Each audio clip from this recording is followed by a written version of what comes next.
All right. So when I talked about personally what I want to see from ISC, it's stuff like this.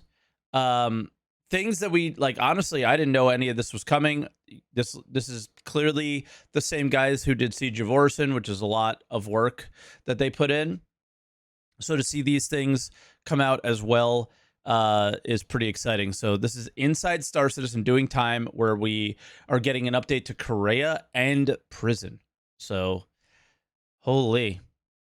Pretty dang exciting. The stand system has seen many changes since the persistent universe first Where came is online. this? It's grown, expanded, been This kind of looks like this doesn't look like a game studio. reshaped and reformed, and it continues to evolve with each successive patch. And while the upcoming Pyro system and our journey to 4.0 is a big focus for everyone around, it's important to keep an eye on the present and continue to iterate on and improve upon what's come before. And this week's show focuses on the work of the mission feature team in doing just that. Now up first, Space Station Korea, old stalwart of PvP in the stand system, is about to get a makeover both in looks and in restored purpose. Okay. Before we start, I haven't seen this yet. Last week's I pre-watched. This week I didn't, because I didn't want to. I didn't want to pre-watch. The thing about this is Korea is near and dear to my heart. I've played Security Post Korea since the very beginning, and nobody played it like WTFosaurus did, right? And the times that I've had there, and I've been playing it a lot more recently, have just been there's a lot of good memories there, and it's the only FPS location that has multiple entrances. And I will say this before I see anything here, I liked that it was empty, because it was player on player, and that was it. There wasn't the extra stuff in the way. So I have my reservations to start, but let's see what will happen here, because the way it always played I kind of liked, but I'm a little worried that adding NPCs and all these things that typically aren't functioning well on a server that is not running that great. I don't know. I'm a little worried. So let's see. Back in its heyday, Korea used to be this big central hub for PvP, which has multiple entrances and exits, and it's just perfect for that kind of gameplay. When we added the UGFs and added some of the security depots where you could go and hack away your crime stat, kind of took away from Korea's unique PvP draw. For sure. And we've decided it spread everybody out. We want to give players a taste of what Korea used to be like. Oh god, grenade launcher. Korea is a security outpost that was meant for Crusader security to kind of have as their base of operations. Unfortunately, it ended up not being fit for living and working there. There's actually, I don't know if you guys know, but there's little data pads that tell the lore of what happened there. I think something happened with the air system, and then they just kind of abandoned it. I found one of those pads the other day. It's been abandoned by Crusader.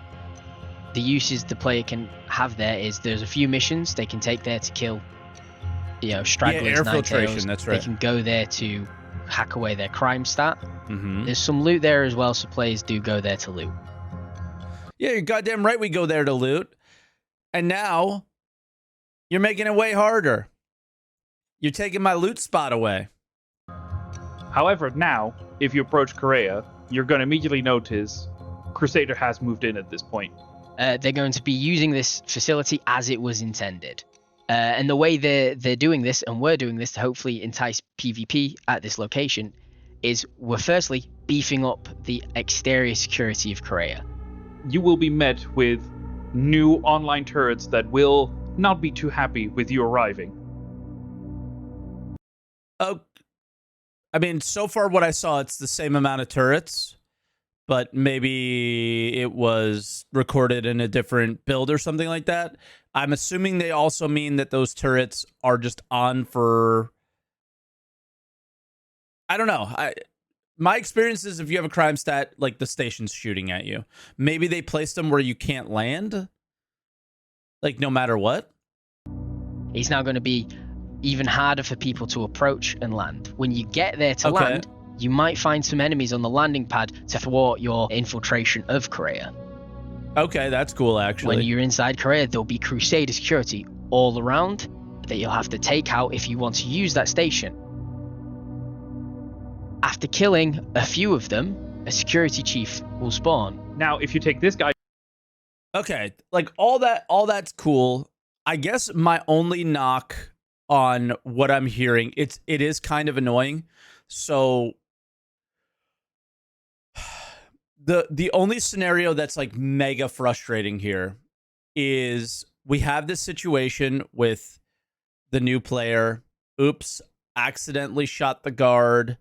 Now I have to go to SPK, and now I have to shoot like 10 more guards just to clear the one crime stat. Now I have to clear 10. So I hope there's like some massaging with that and maybe make that a little bit easier, because the way that it used to be is the time it took to clear your crime stat was a significant amount of time, because you needed a significant amount of time for people to, oh, somebody's clearing their crime stat, and let me fly halfway across the system to try to go get them. So for me, I think whether or not it happens in this patch or not, I feel like the next step should be how you address how we're clearing crime stats. I know there's a hacking mechanic that like came and went as far as priorities went, but if this is going to be a central location where everybody goes to all the time, I almost think it would be beneficial to make it easier, but I don't know actually. Because I don't have game designer brain. It's just the first thing that I think of is if it's going to take me 5 or so minutes to clear a crime stat, every single criminal is just going to end up in jail, most likely. Down, and you look around, he will have a security code on him. Oh, cool. You can take his data pad off, operate his terminal, and then start this contraband dispenser. It's a device that goes into Korea's storage facility and pulls up contraband that was deposited by the law enforcement. And the great thing about that is, obviously, we've got some highly valuable drugs in the game. We're making even more highly prohibited and expensive goods, as well as crap. Just we'll throw some worthless rubbish in there, so it's an absolute gamble. That's cool. So it's not just maize. Like the first one was maize, and I was like, okay, but this one has every different type.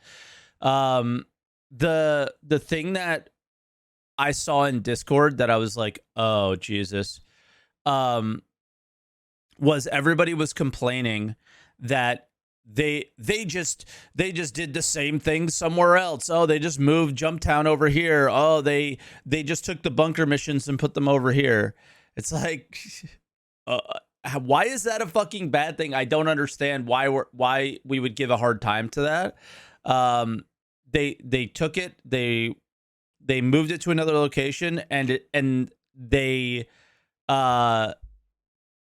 refined it, I think, as well, which is kind of cool. So yeah, but this isn't Jumptown always being on, because it's a different drug each time, and there isn't the payout for that certain mission, right? And then there isn't the other thing when Jumptown's live is that the locations that you sell the drugs at accept way more drugs, where you're not going to have that. So this isn't like Jumptown in terms of making money wise, would be my guess. But yeah, like,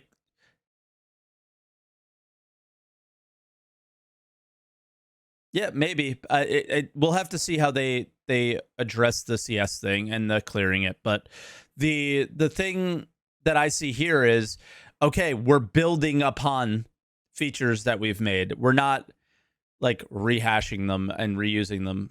I wonder what happens at the security posts out in the other locations, if they're just going to be FPS missions from now on. I would assume they would be, but yeah, I don't know. I don't see this as a bad thing, but of course the doomers in our Discord did, because they're just, I don't know, everything. They have to find things to complain about. Maybe you'll still be able to wipe your crime stat there. That seems fine to me, always going to be wanted at Korea. But the new thing we've done is we've removed the UGF crime stats. You will no longer be able to go to a UGF to wipe it. Obviously, that's going to focus criminals and like law enforcement, those who roleplay law enforcement, into that area. But we decided that still wasn't enough. We'd been looking for a way to give players their first ever kind of player-triggered mission. When this location goes under attack, which is when a certain amount of the AI that are defending the location are killed, and broadcast will be put out to all bounty. I wouldn't call this our first ever mission though from Luke, because the ECN alerts have always been ECN alerts. Anytime somebody was hacking, that was a player triggered mission. Hunters, anyone who is a lawful player, to come to this location and remove the threat at that location. Yeah, however, don't get greedy and pick up any of the contraband. You might just be marked as one of those bad players. I think they cut that from another part. Okay. So I think players who've been with us for a while will be really excited to hear what we're doing with Korea. This is going to pull everyone to this one location to have battles. It looks like it's going to be... It's open. Okay, I have one more concern, just from gameplay wise, just from somebody who's played the game a lot. It's just going to be dogfighting outside, and getting inside is going to be really difficult. That's what I'm kind of like, okay. Because like, I think you want it to be, all right, there's ship combat outside, there's FPS inside, but and then, I mean, the current state of ship combat is a whole nother thing. So I wonder what it'll be like when that gets upped and the speeds are slowed down. The turrets will actually matter more. And yeah, this is something that if it's coming in 3.18 without certain other things, like most things in Star Citizen, it may not hit as hard as it will in the future. But we'll see. It's functional, and it's going to serve as a dangerous hotspot for both criminal and lawful players alike. Korea isn't big enough of an FPS environment. It's pretty big, but I think it makes sense for them to see how busy it gets, and if they feel they need to make a change there, they can, and make it bigger or do whatever and iterate on it in the future. But I mean, I would just see how it goes first. Restoring Korea to its former glory is just one of several steps being taken recently to provide improved opportunities for PvP combat in the Precision universe. I don't know. But we're going to check in on its visual makeover as it progresses later this quarter. But now, let's turn our attention to prisons. Or maybe just one prison in particular. That home too often a home for those who break Stanton's laws intentionally, or who just stare at an elevator the wrong way. Let's go back to the mission feature team and discuss the ways they're currently exploring to bring new ways of escaping Kleischer's all too familiar grasp. So currently in prison, there are 4 ways to get out. Again, initial reaction, I was expecting it to be not just... Like, the whole idea behind prison was that there was an idea of potentially wanting to be there and like a prison economy. So I was hoping that was going to be that, but he said like new ways to escape. So you can wait, you can mine, you can escape. Yeah. And finally, we added a mission where you can go and repair things for Kleischer, and they'll give you merits for doing so. But we don't believe that's enough variety, so we're working on more ways to complete your sentence. Okay. The prison caves in particular can feel like quite a lonely place. They're very dark, very damp. The likelihood of running into players is not particularly high, especially because there's 3 different routes. So straight out of the gate, the first thing we're investigating is NPC prisoners in the caves. Currently, the caves are pretty empty. The only person in there is Auralia, and we want to expand that to have these. You'll be able to hopefully kill them if you want to risk the crime, and they might have some things that might help reduce your sentence. We also wanted to provide more sandbox opportunities for earning merits. So some of you have noticed their stashes dotted around the tunnels. They can contain items that you could have bought previously from the vending machine, and they can also find themselves contraband items like prison shivs. Okay. We're looking at ways to have a system where players can bring back contraband and other prison wanted items and be rewarded for it. Oh, that's cool. We also want to investigate adding a reward for players taking out violent inmates. This will help clean the prison up and stop them from causing a ruckus, and it will also provide, the model prisoners more ways to legally and preferably pay off their crimes to society. And for those who don't want to serve their time, we're adding a new mission into the prisons. All criminals caught end up in Clashare, and there's lots of vital information. And for people who don't want to serve their time, they're adding a new mission. And just cut. What? Information to be recovered from there. In a certain depth, in a certain cave, we're adding what is known as a black spot. Okay. That stuff drives me insane. Are you ready? Here's why. There's no surprises in Star Citizen. Oh, they're talking about that specific mission now? Okay. Because I thought what was happening is, here's the thing that drives me nuts. I wish you guys got I thought what we were doing is we want, like, Lando, you've said it before, Lando's here, and has said many times, like, some things we just want you to find in game. And I was just thinking to myself, the second Evo comes out, everybody's going to know what the mission is. So you might as well just share it, but yeah. Where outside entities can contact you and ask you to do work inside of the prison. Hey, in doing so, they will be rewarded very handsomely. It's always great when we get to revisit. Because I thought it was like one of those, we're going to leave you on a cliffhanger thing here, and you'll see it when it comes out. So let's go back. In Clashare, and there's lots of vital information to be recovered from there. In a certain depth, in a certain cave, we're adding what is known as a black spot, where outside entities can contact you and ask you to do work inside of the prison. In doing so, they will be rewarded very handsomely. It's always great when we get to revisit locations and missions after getting player feedback, and this won't be the last of updates you'll find in the prison experience. So a certain location and a certain depth. I'm assuming that would be static, because it would probably have to be like, art placed and props and stuff. That's kind of cool. You would assume that depth would be quite deep.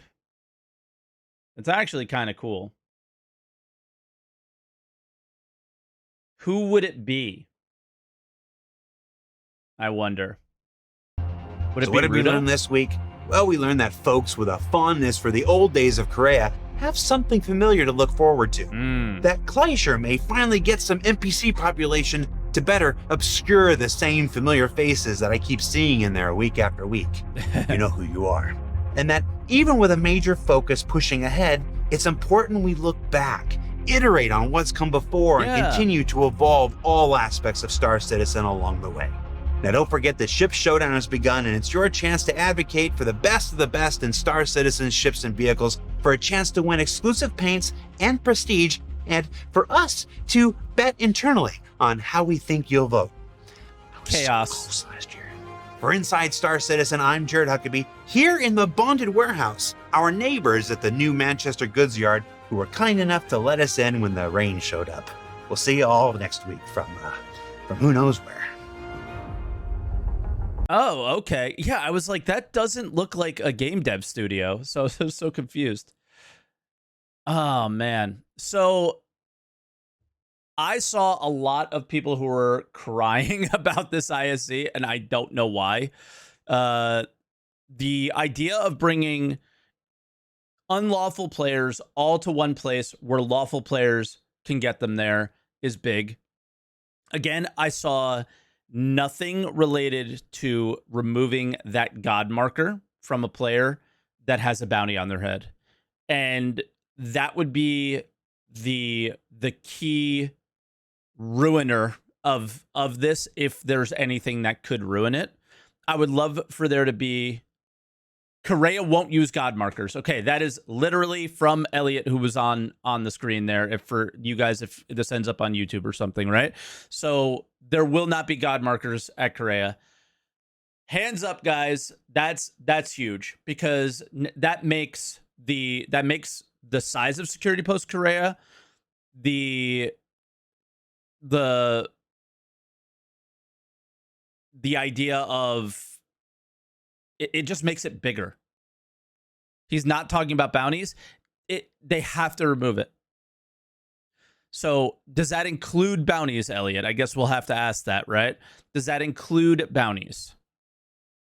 Or is it only the mission that is the ECN mission that was shown? Because it would have to be both, because you could just take both and then see that person, right? Because you would take the ECN, you would know somebody's there, and then you would immediately just get their marker and know when they're peeking a corner or whatever. Just the Correa mission or the location. So for those of you guys that don't know, because somebody's asking, when you take a bounty, it puts a marker above somebody's head and it lets you know exactly where they are. It's basically just a wall hack. And it sort of takes the engagement out of the criminal gameplay a little bit, and it's just it puts the advantage a little bit too heavy on the bounty hunter. If you've ever tried this, it's actually really exhilarating and really fun, and I highly recommend it. And I just assume this is going to happen once they do Bounty Hunter V2, is if you go down to, let's say, a bunker. So you find out that there's a bounty in that location, and when you get there, you stop tracking the mission. So you don't abandon the mission, you just stop tracking it, and then it's mega intense. You got to peek corners, you got to look, you got to pay attention, and then bam. Yeah, it would be cool if the marker was only locked to when you were in a spaceship. That would actually be really neat. I wonder if they have any time to try to address that before the actual the change, because I think it ties into everything that I was saying earlier. The amount of time it takes to clear your crime stat and add that on top of it, I feel like, and the amount of people, like add 100 plus players in a server, it takes really long to clear your crime stat, plus people will have a guard marker over your head. It just puts the puts the weight overwhelmingly on the bounty hunter side and not on the criminal side. And you would want it, hey, you're a criminal, you deserve some suffering and some pain, but it should maybe be a little bit chilled. Well, maybe if you can kill the comm array at the terminal, that would like if you get that code and it just kills the comm array, that would be probably the ideal situation there, because that removes the marker, correct? So yeah, that would be the only thing that, like, if it was possible to make a quick change, that would be the one. But the prison one, yeah, sorry, I thought they were gonna like leave a cliffhanger there, and they kind of did, but that's it was a really good cliffhanger. And yeah, I think everything sounds good. The only other issue I would say is just adding NPCs to anything right now is underwhelming, and we'll see the fruits of that labor at some point. But yeah, where do you watch the dev video? Here, I'll link it. But that was ISC. So if you guys want to watch it yourself, there's the link in chat. It was really good. That's the ISCs that I love personally. Those are my favorite.